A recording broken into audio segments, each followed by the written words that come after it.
Hello there, welcome back to Wicks Way. And today we are in my favorite car ever made that I've never ever driven before on a track all by myself.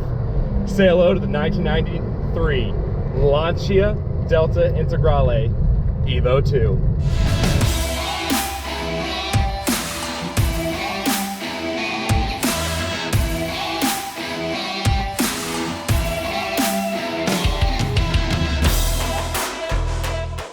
This is my first time ever even seeing this car in person. And I get to actually spend the entire day with it by myself, alone, on a private closed track. Now, because we're on a private closed track, I am keeping it down to a certain respectable speed simply because I'm not wearing a helmet. Now, numbers very, very quickly because I want to get back to how amazing this car is. This is 4-cylinder, 215 brake horsepower, Garrett turbocharger. Sorry, I'm trying to hit the apex while I'm talking here. Garrett turbocharger and 5-speed manual transmission. Of course, it's all-wheel drive. This car has the most World Rally Championship wins and titles between 1987 and 1993.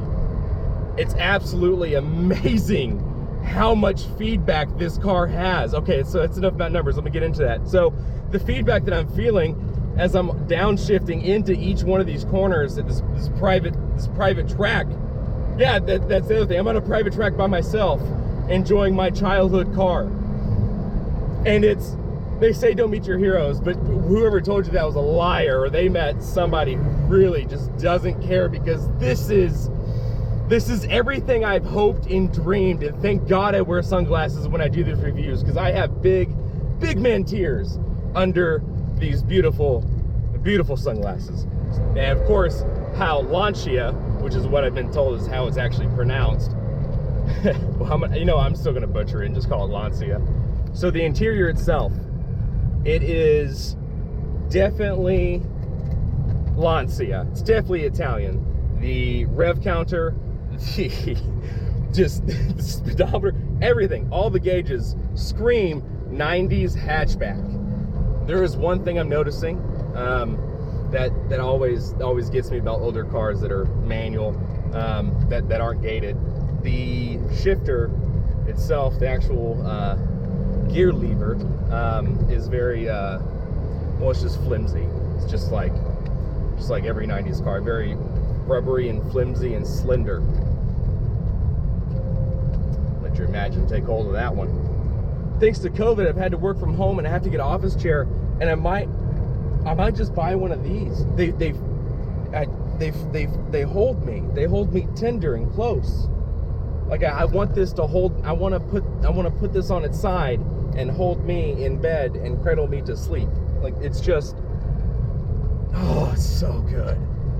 Every part of this car is so good. So I've been driving this now for probably about 30 minutes on the track, and there hasn't been a single Italian thing happen, if you know what I mean. Like nothing. Everything is in place. Everything is in. Nothing is freaked out. There's no creaks. There's no cracking. There's nothing randomly falling off into my lap that you would expect from an Italian car. The brakes aren't fading at all. And I am driving the absolute crap out of this car, with respect to, of course, the fact that I don't have a helmet on, so I am within that rule, I promise. Oh, that's a good turbo, yeah. So one of the reasons why this is so well maintained is because Lancia, even though they're Italian, sold most of these cars in Japan. Now, of course, in Japan, you have to keep your car very, very well maintained to even drive it on the road. And just the Japanese culture itself, with making sure everything is right and very, very strict. Man, I wish I was rich, because this is amazing. So the exterior itself, actually I have a funny joke. When I of course laid in bed one night and dreamed about actually owning one of these, one of my dream cars from my childhood, I customized a plate and it said GTI LOL. Yes, it does look like a Golf. It looks just like a Golf. But it is so not a golf when you get behind the wheel. Oh my God. But I loved how wide everything is, how wide the flares are. Every single part about this car is just, it just fits, and it's beautiful.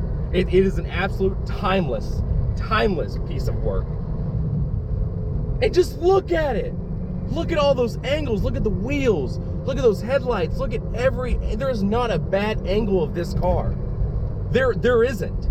All right, so I'm gonna pull over here real quick because I just want to touch base on this. So real quick, let me just have the professionals explain this. So I'm gonna read this off to you. All versions of the Lancia Integrale, including the Delta, the Deltona, if you're in the lingo, are equipped with a dynamic brake force proportioning device to counter the above mentioned behavior and avoid head-to-tail figures. The cars are fitted with brake proportioning, okay, I'm just going to call it Brake Pro valve, which is operated in real time and has the effect of adjusting the rear brake force bias depending on the angular position of the rear car's rear suspension trailing arms. Sorry, it's small text. Trailing arms. The valve reduces the rear brake bias if the rear suspension arms present a negative angle.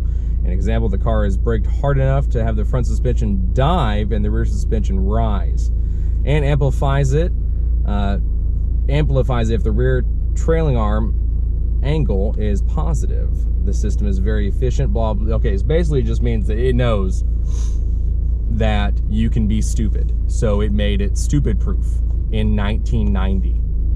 It's all the Italians. Airbags? No airbags. No, we'll make it so they can drive faster. That's definitely Italian. Okay, well I'm gonna go be Italian and drive faster and not care about my safety. Thank you.